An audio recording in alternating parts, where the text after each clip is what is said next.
Holidayguru's Gurucast. Hello and welcome to the 8th installment of Holidayguru's Gurucast. Today we have a really good show lined up for you. I don't know, I guess, how would you even describe it?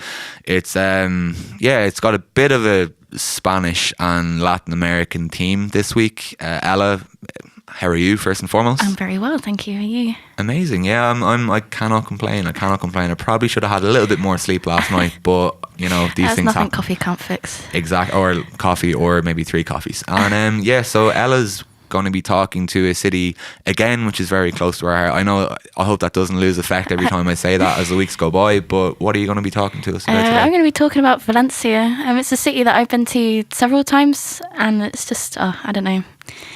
It's a place I could always come back to. Like, there's just something about it that I just totally fell in love with. And even, you know, my heart is always for Scandinavia, and you might think I'm sort of more thinking about cold countries, but sometimes you do need a bit of sun, and for that, there's always got to be Valencia for me. And I've actually been to Valencia myself, so I can maybe contribute a little bit more this time around. Exactly, it's a fantastic place. And we're joined by a blogger and an influencer in Christian Byfield. I think the message that he has in relation to his travels is something that's really inspirational and fantastic. So he's going to be joining us to talk a little bit about the journeys that he's had and some of the experiences that he's gained over the years. And finally we have Shane. Shane, how are you? Very good. I'm excited for today's episode. I did have the appropriate amount of sleep last night, so I'm feeling pretty fresh and ready to rock. I'm very jealous of you. And what are you going to be talking about this week? I'm going to be bringing you some of the most expensive foods you can get in the world. There's some pretty, obvious ones that you might know yourself, but then there's 1 or 2 that might surprise you and might make you laugh even. Nice one. So if you're looking to branch out from the regular 6 chicken nuggets, then this is something that you should definitely tune into. Okay, so let's get right into the meat of the sandwich, if you want to put a really weird metaphor on it. And so it's time for Ella's Where To, How To. Where to, how to. So, like I said before, I've been to Valencia several times, and Martin's also been there, so he can definitely attest to everything that I'm about to tell you right now. But I was thinking, for this week's episode, obviously I always want to do places that I love, and also sort of thinking about sort of mass tourism. It's been sort of a topic in the travel world at the moment about cities are really starting to think about how they can cope with the sheer amount of visitors they have. I mean, with Amsterdam, they're banning Airbnbs now.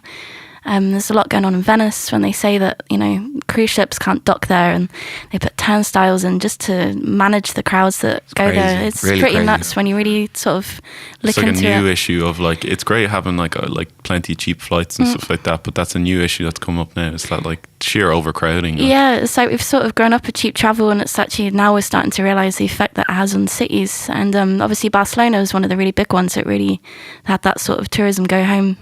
Because there's so many Airbnbs there, and if you're local and you're trying to find an apartment, for example, but they're all rented out to just tourists who are only there for a few days in the year, obviously you'd start to get a bit annoyed. So obviously, knowing that, Barcelona's an incredible city, obviously, but sometimes it's also nice to sort of branch out a bit, if you just want to explore somewhere a bit new, but not totally foreign. I'd really recommend Valencia. And Valencia is also situated on the east coast of Spain, just a bit more to the south of Barcelona, and it's got everything you need for a perfect city break. You have the old town, you've got loads of museums, loads of restaurants, but more importantly, there's a beach. So if your feet get a bit tired, you can just chill out for a bit and enjoy a bit of sunshine, which, what's not to love about that? Have a bit of paddling, yourself. Valencia, I've been several times, and to be honest, it's a big city. It's Spain's 3rd largest city, I think. But I always spend pretty much most of my time in that old town, and it is just stunning. The architecture is just so beautiful to look at. I could just admire the houses all day, and I'm always God, that would be my dream house, to be honest. It's just when you look at the map, it is literally just a maze of tiny little streets and one-way systems and tiny little squares that are just filled with bars and restaurants and all sorts of tiny little shops, and it's just it's just great when the weather's really nice and you can just stroll around and take it all really slowly and just soak up the good vibes. It's real kind of Spanish kind of culture, yeah, rather than kind that's of the thing touristy. as well. They do sort of life in Spain starts later in the day, really, because it is like, when I've been in the summer and it is really hot, and like even I need a siesta, to be honest. But it's like amazing when you're just walking out and it's at like 7 at night, and that's when people really start to eat, really, at 7 p.m. And it goes on and on and on, and people just sat outside chilling. Like, it's just so nice to see. Yeah, that's like one of the nicest parts about like Spanish people, because we know a few Spanish people and they're just so chilled out. They just like take their time eating, going anywhere. We tend to rush that, to be honest. But, I think that's something that has been lost a little bit from Barcelona. Just kind of going back to what you were saying earlier on about the issues with Airbnb and stuff. Like a lot of just listening to a podcast on the issue, specifically in Barcelona with Airbnbs, you got a lot of interviews with a lot of local people about how they used to do a lot more stuff in the streets. But, ever since kind of mass tourism and stuff like that, it gets a bit less and less. But you still get to see in Valencia people kind of engaging with their town and their city. And it doesn't feel as if it's kind of overrun, No, for sure. I mean, there is obviously like tourism in the city. You'll notice it in more places than others, but it doesn't ever feel sort of... overwhelming. Yeah, overwhelming, I think, was the word I was trying to find. It's like, it's so easy to escape any crowd that might be there, in the old town, for example, like you'll find like Airbnbs and apartments or whatever, and I'd actually recommend staying there. I mean, it's central to like everything in the city, really, and you've got everything you could ever need in the old town itself. If you're doing sort of like self-catering, which actually I would definitely recommend sort of for that more authentic experience, you could just pop down to like the central market, and it is just like amazing. Like the food that they have there, like fresh cuts of like huge hams and fruit and like everything, like the really famous the sort of... The colours will just like blow you away. Yeah, I mean, first thing in the morning, it's a bit overwhelming, but it's just like the smell of all the food is just, oh man, I'm feeling really hungry when I think about it. I love like the vibrancy of like the smoothies. Like you were just saying about the colour and stuff. It's like when you walk by the fruit stands and you see like the freshly made smoothies and like different little fruit cocktail all the freshest of what you can find, Yeah, it's incredible. Yeah. And Valencia is really famous for its oranges, and you'll find it a lot everywhere, like just the smell of sort of citrus and the orange juice, and it's amazing. So you can just pick up a few bargains there, just kind of stroll around, watch the locals sort of haggle for good prices.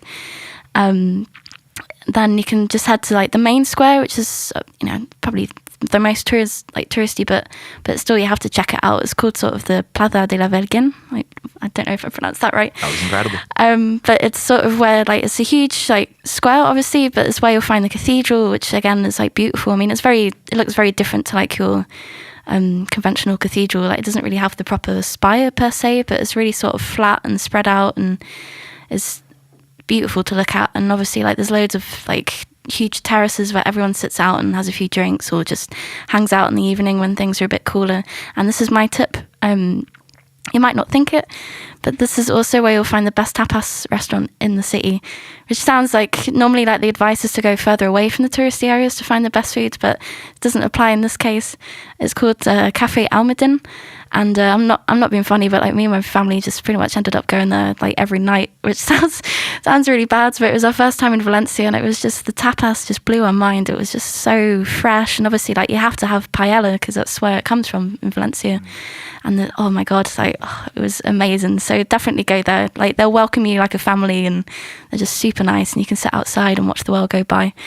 There's also like lots of other little squares you can sit in, and places like Plaza de Tossal, which is a lot of loads of bars and restaurants like all backing onto the square.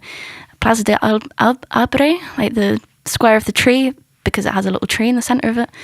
And there's a little bar called something, I think in Spanish it translates to like the olive tree, and it's just like really, really, really tiny, and it's like really hidden away, but you can just sit there and really enjoy a quiet night.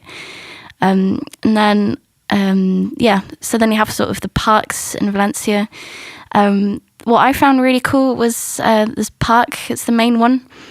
It's called like the Churia Gardens, and you wouldn't believe it, but they drained a whole river, and what was left of the riverbeds, they didn't develop it into housing, but they just turned it into a park. So you really look at the map and you can see like it was a huge river. I don't know how they must have done it, but it's amazing what they've made out of it. Like, it's all super lush. Like, people go there for runs in the morning or that's the cycling. Real long park, yeah, exactly. I think they did it to protect the city from flooding. I think that's why they drained it, but it's just awesome. Like, it's like fun fairs that go on there sometimes, and it's just really nice to just have a bit of a stroll, to take a break from like the sort of the otherwise quite busy streets of Valencia, because I mean, like I said, it is a major city, and sometimes you just want to chill out for a bit and just read a book under the tree or whatever. Like, it's just so nice, and it's all the locals all running, cycling, like hanging out with the kids and playing in the playgrounds. So it's just really, really nice. And I'd actually recommend hiring a bike. Like, there's loads of places that maybe cost you like €8 for the day, but despite like the old town being sort of really higgledy-piggledy, it's actually really it's really cycle friendly because it's all laid out really clearly. Okay. Then you could cycle along the park and then you go down to the beach, which I think probably only takes you about 25 minutes tops. And I'm not a quick cyclist, but it's like really flat and it's really sort of it's a dead easy ride to do. And when you do this, then you go past the City of Arts and Sciences, and you know, it's just like really crazy, like installations and stuff. Like it's a collection of museums. Like there's a aquarium. It's just the architecture is like really, really bizarre, but it's just really, really quite cool to look at. And you'll cycle past it when you go to the beach anyway. So if you want, you can stop off and have a look inside. And the beach is obviously really nice. Like it's really quite big actually, and it goes on and on for miles. And you can just, I don't know, just enjoy fruit cocktails by the sea and just really chill out and give your feet a rest, because you'll be doing a lot of walking and cycling here, but it's just like it's fantastic to explore. It is quite a long walk from. That's actually one thing I definitely misjudged when I went there. I was there about 3 months ago, and I walked from the city centre out to the beach. That's a long walk. It was an incredibly long walk, but I think I was like just kind of I'd completely forgotten what the sensation of actually having sun shining on me felt like. So I just kind of wanted to really enjoy it as much as possible, and just to kind of like to lad out for a moment. I'd say on top of everything that you're saying as well is to like really, really visit the Mestalla Stadium before it gets shut down. I believe they're building another stadium, and you get a real good insight into that flooding episode that they had in the city. And some of the pictures are just incredible to see from like 50, 60 years ago. But there's one that really, really stands out in my mind. It's like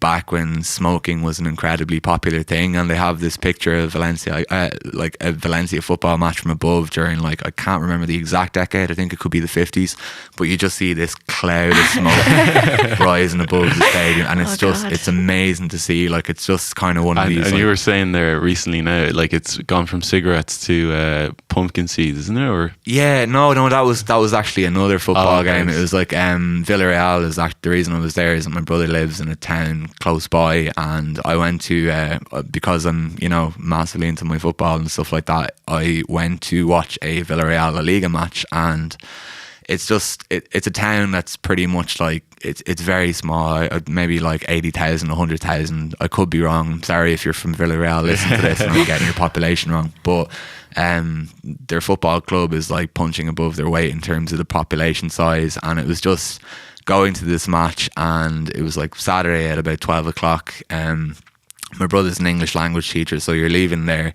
and we just walked to the stadium, and we joined the game about 5 minutes in, and I sit down and I just hear this crunching noise, and it's like, what is this? Like, what is going on here? And then you just look around and you see like people like eating pumpkin seeds, and it's just like I mean, there's no applause in this football stadium because they're too. Crunching. Yeah, it's just all you can hear is the crunching, and it's just it's a great insight into like Valencia is fantastic and stuff like that. It just seems like you get a real good insight into the way that Spanish people are, and there are kind of influences of Catalonia, because it is in Catalonia as well. So. Well, it's the languages are very similar. Like it's the Valencian community, but there's very sort of similar, like very distinct identity. Like in every Spanish province, like it's their own history and culture and traditions and everything. So it's really, I don't know, I love it. There's plenty to see in Spain yet, even though like we're so familiar, like as Irish people, we're so familiar with some of the big kind of Mallorcas, Madrid or whatever. Yeah. There's still plenty in that country to see.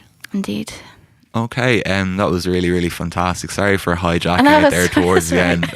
It's just a phenomenal city, and I mean, on top of Zella's recommendations, you really should get to it as soon as you can. Ella, that was fantastic as always. I look forward to the next installment, and let's move on to our interview with Christian Byfield.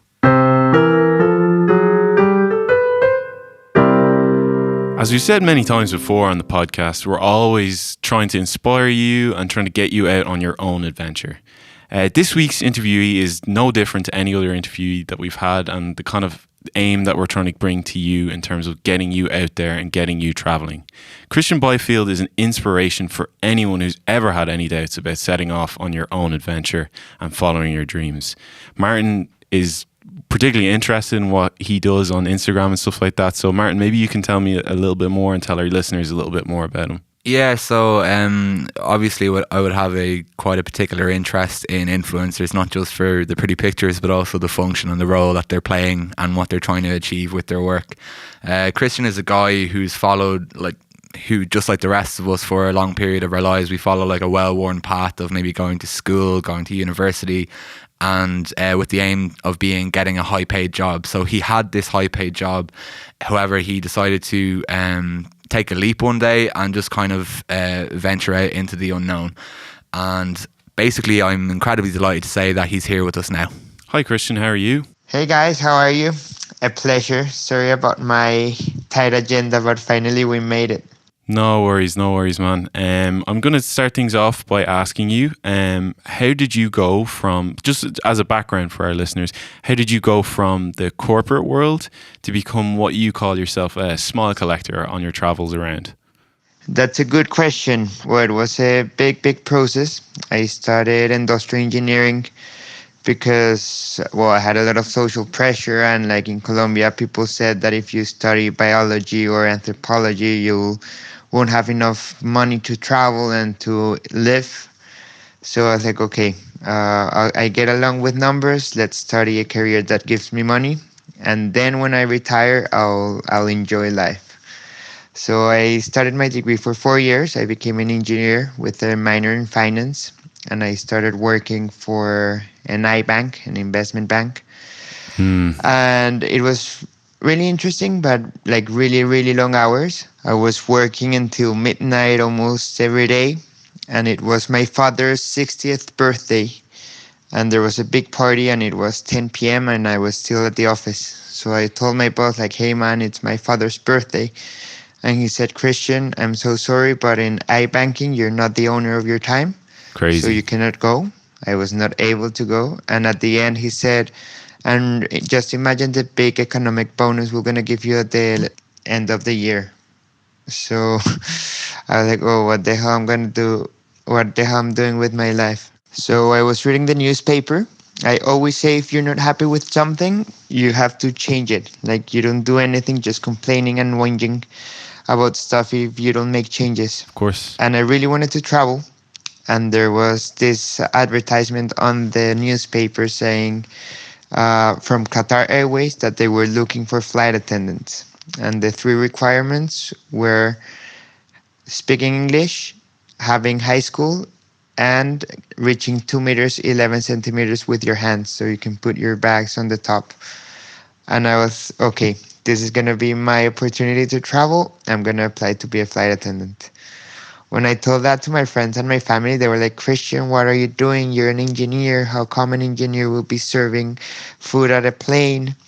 But the thing is that if you want to make something become true, you have to follow your passion no matter what.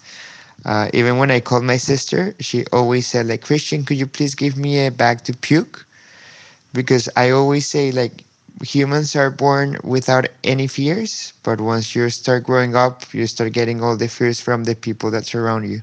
So I went for my interview, I took all the pictures, and I didn't pass. They told me I was overqualified, that they needed people that wanted to stay longer in Doha, and it was not my case. Nowadays, I thank that decision because I don't imagine what would happen if I was a flight attendant.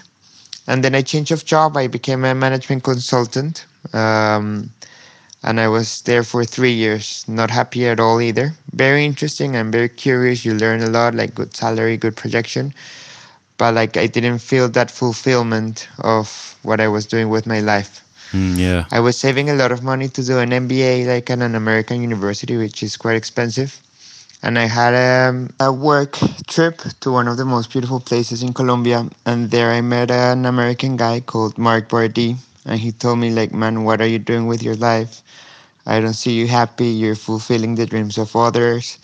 You don't know when your life is going to end. And Like you cannot wait until retirement to make your dreams come true. So after that, I was like, okay, yes, he's totally right. I need to do a big change in my life. So I decided to make an around the world trip. So I needed to save money. So I started working a lot. I started selling insurances. I started selling tours, tickets. And a year later, I was like, okay, this is the time. I'll be doing my around the world trip. So I told my parents about it. My mom was not happy at all. She was full of fears. She was saying that like life was not that easy, that I could not make that irresponsibility, that I had a very good projection, I had a really good job. On the other hand, my dad said like, Christian, go ahead. If it's your dream, go and make it happen. So it was difficult. Most of my friends were like, Christian, go on. It's your dream. Go for it. And when I told my boss, that was the most difficult moment of all because like he was my role model. Like he was the person I was following step by step. And he said like, Christian, you're making a big mistake. Imagine who would hire you after 1 year of doing nothing. You have a great projection here. You're earning a lot of money. You'll become a partner of this company soon. So those words were terrible. My head was becoming crazy. Yeah. But I was like, okay, there's no way back. I already have my ticket and I'm starting my trip. It was very, very tough. Like, you cannot imagine your head how it works at that point. Like leaving all the safe and secure life behind just to go and travel. Sure. So it was like the saddest trip I've started. Like I was not happy at all to start this trip. And before my trip started, like before when I went traveling, I always wrote a lot about my experiences, my feelings. So I thought like writing for an airline magazine would be a good idea. So I met the editor of Avianca's magazine, which is Colombia's largest airline. And he said, okay, I'm going to read one of your articles. So I wrote an article about Turkey. I put it all my effort there, but when he read it, he said like, Christian, this is written by an engineer. You don't express many things. You don't like express your feelings. I'm so sorry, but you're not able to write for us. Whoa. I say something, and that's how I became a smile collector. So from country to country, I was always making this figure. I started writing about it, and I started posting on Instagram about it, and people start liking it and start commenting. And like with Christian, they start making me invitations to visit their countries.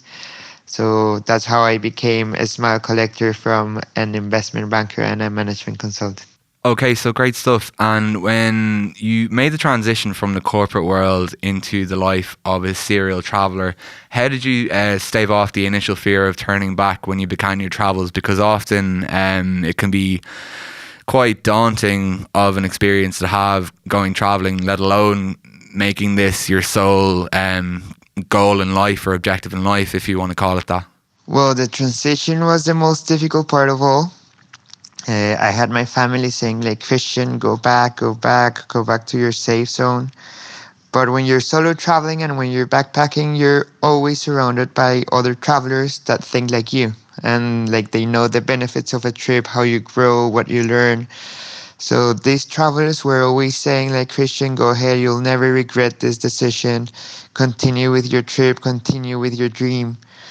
So thanks to these people, I think my trip continued, because you have to ignore your mind, ignore your fears, and start living the present. You know, like when I was in Ethiopia, I went to a volcano and I went to a crater. It's the Ertale volcano.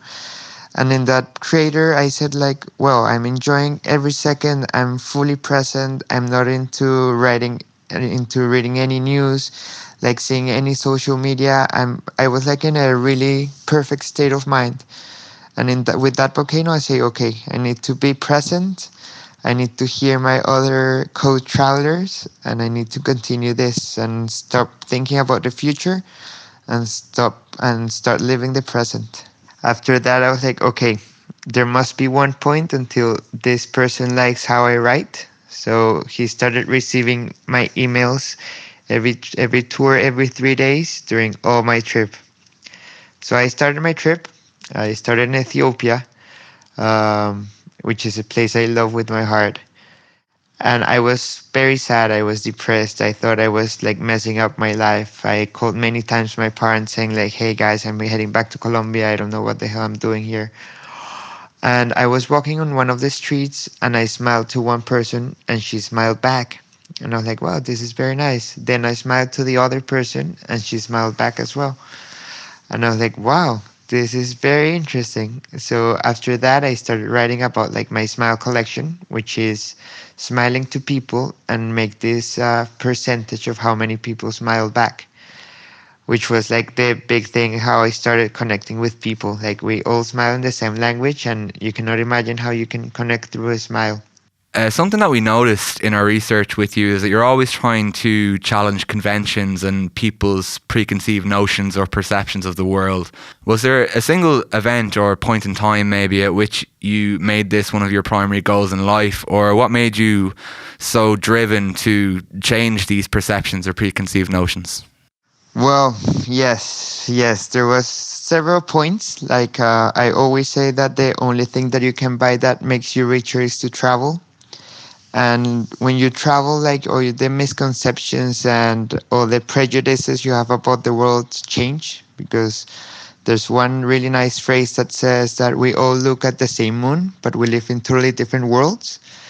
And that's about like the benefits of traveling. Like all the misconceptions go away. And a big thing that happened on my trip is that I came out of the closet. I'm gay. But I didn't accept myself for 24 years. Like many of my New Year's resolutions was that I needed to stop liking men. So in this trip, it was like a very nice session of knowing myself, accepting myself. In Australia, I saw that like gay people had normal lives, normal families, that they were accepted. And thanks to that, I was like, wow, why the hell I've been acting like if nobody will ever accept me, like my family will not accept me, my friends will not accept me. And in that trip, I was like, okay, this is the time. I came out.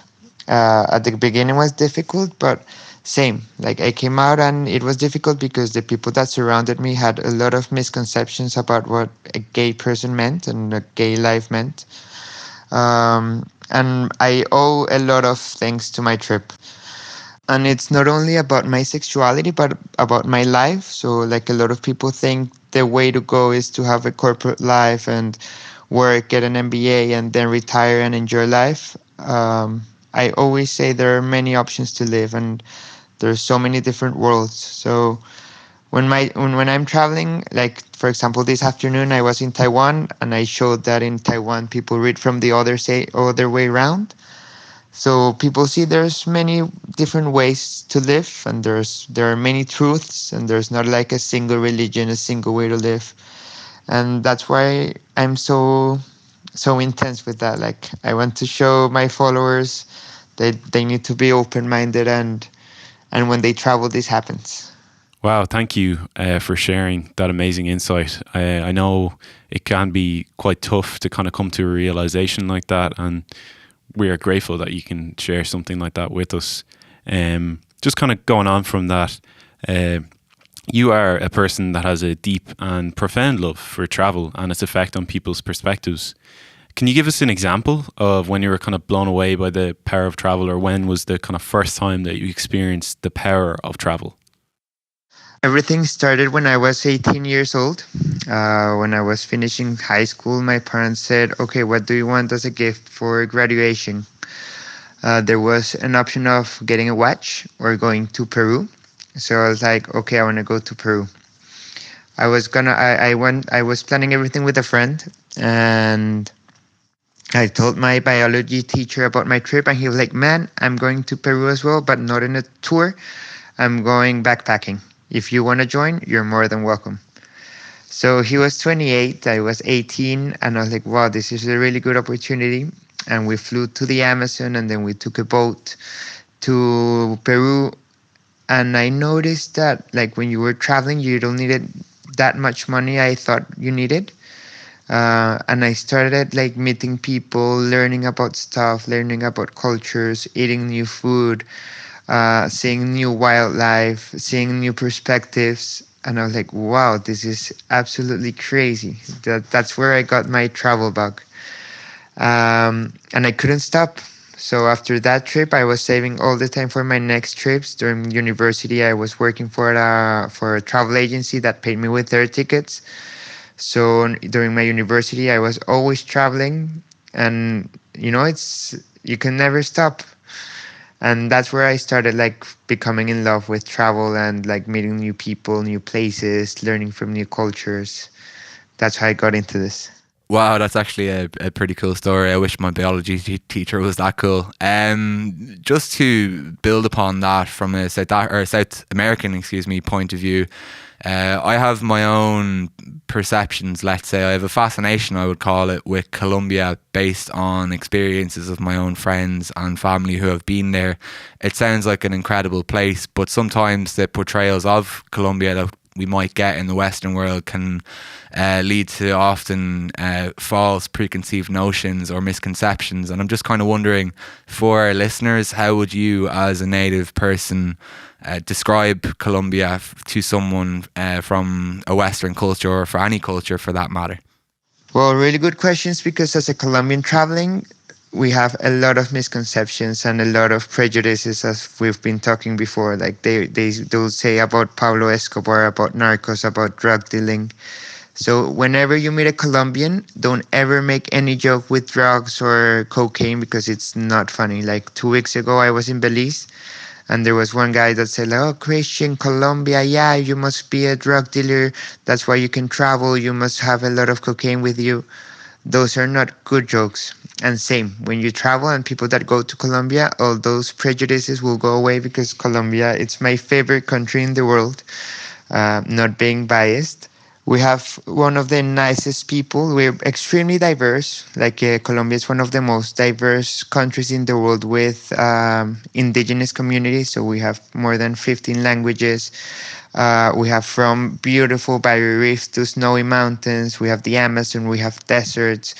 We are the country number 1 in the world with bird species. So like we're a beautiful country thanks to life. We just signed a peace agreement with FARC. We still have some issues, but it's totally safe to go now. We have the humpback whales from June to October. We have hammerheads at a national park. So in one dive, you'll see 300 hammerheads. You'll see whale sharks. We have great party, great rhythms, great smiles. Oh, no. I could talk about Colombia for ages. I love Colombia. It's a beautiful place, and this is the right moment to go, because it's starting to become like the pearl of tourism. Yeah, for sure. Like I know for everyone, they kind of have they might be afraid of going to certain countries based on certain reputations, but it's really good to just have an open mind when traveling. And kind of going on from that, have you got, like, based on your experiences, have you got any advice for people who might say they're afraid to take that first step, or they're afraid to go to certain countries? Have you got any advice for them, or anything that you can pass on to them based on your experiences? Well, the advice for people that want to take the first step is that they must follow their heart. Like, if they don't make any change, nothing will change. So imagine if I was just complaining about my life as a night banker. Oh, I hate my life. Nothing would happen.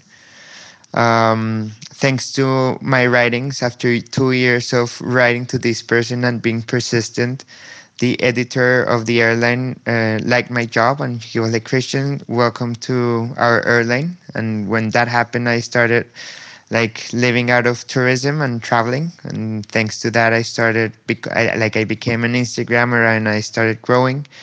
So it's all about being persistent. And I'm sure, like, if people put all their love and passion into something, something will arise.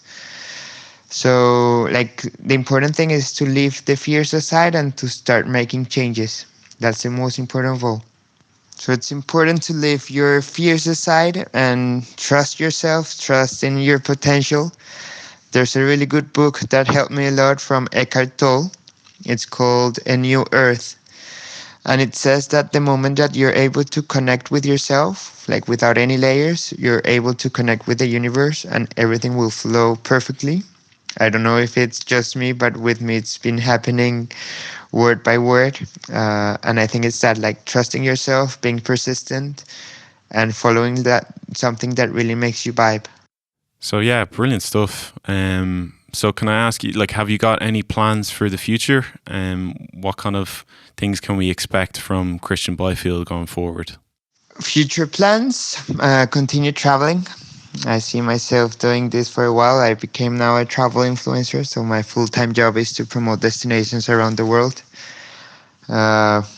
which is a job that I love. It's a job that I've been looking for many years, and finally I got it.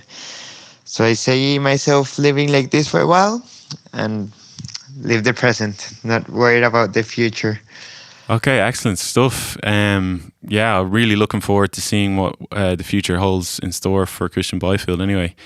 So that's all we have time for today. I'd like to thank you, Christian Byfield, for joining us today. And thank you for taking the time to speak to us. Well, no worries. Thank you very much for this interview. Very nice. Hope to see you soon, and let's keep in touch. See you later. Okay, thanks. Yeah, no worries. Thank you.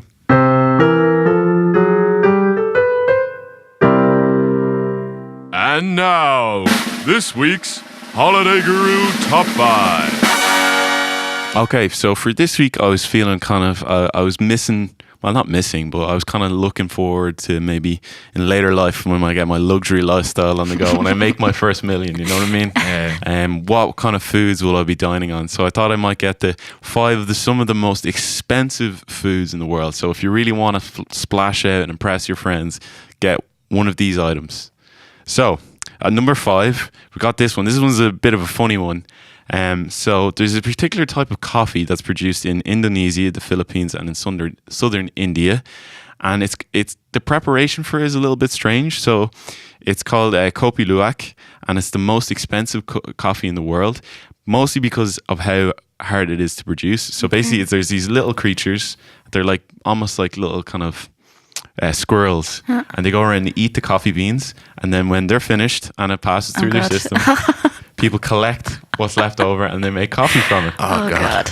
But the price of it per kilo is crazy. It's like it fluctuates between about $250 to $1,200 per kilo, which is it's very famous. I don't want to know what causes the fluctuation in price, to be honest. So yeah, so then at number 4, we've got one that people probably know about. It's truffles. Obviously, it's like it's highly specific conditions that need it to grow. You can get it here in Europe, but you need to get like pigs. You need to raise pigs that will find it. And they have to sniff them out, don't they? Exactly, but I've never tasted it, but apparently it has a really exquisite kind of taste and aroma and really signature kind of thing. But it can cost 1 kilo of white truffles. So white truffles are like some of the most expensive. Cost around €2,000 for 1 kilo of white truffles. So then moving on to number 3, this is probably the one I find the funniest. This is Wagyu beef from Japan. So it's supposed to be one of the tastiest cuts of beef you can get anywhere in the world, and it's particularly because the guys, they treat it with such care. The guys that raise these cows, so it's famous for like the fat really spreads out, and it's like almost buttery, marbled when it's buttery texture. So the way they get these purebred bull cows, and they're given massages, they drink beer, and they're treated to classical music. Wow. Classical music. Yeah. So 1 kilo of this kind of meat can be as high as $450, which is pretty expensive for a bit of steak. You know what I mean? But you know, apparently it's the perfect thing. You know. So then at number 2, we've got another Spanish treat, jamón ibérico. So you've probably seen this. I've seen this a little bit in Lidl actually recently enough. But, when you go for the proper stuff, the proper stuff, it can be quite expensive. So it's in the the Iberian pig is fed exclusively on acorns, and these like huge areas are marked off for them to graze in. So as you can imagine, this particular conditions cause it to be quite expensive. 1 kilo of this dry cured jamón fluctuates around $365. Wow. euro, sorry, not dollars. So then at number 1, we've got moose cheese. Moose cheese. Yeah. So there you go. It's about €1,000 per kilo. It's one of the most expensive cheeses in the world, and it's produced in only one place, Moose House Farm in Sweden. Obviously, moose milk is required to produce it, so you have to raise the mooses or meese. If anyone knows the plural of moose, answers on a postcard too. But yeah, it's white in colour and it's reminiscent of feta cheese. So there you go. If you're feeling like the big dog, maybe I can go try that when I go to Sweden. Yeah. If you're feeling like a G, you can get yourself some moose cheese and show off to your friends. Do you know what? I just actually hope you become a millionaire so you can sample all these like incredibly. I have my pantry fully stocked with all of this. All your moose cheese and then incredibly well massaged beef and all this sort of stuff. I don't know. It's that was absolutely fantastic as always.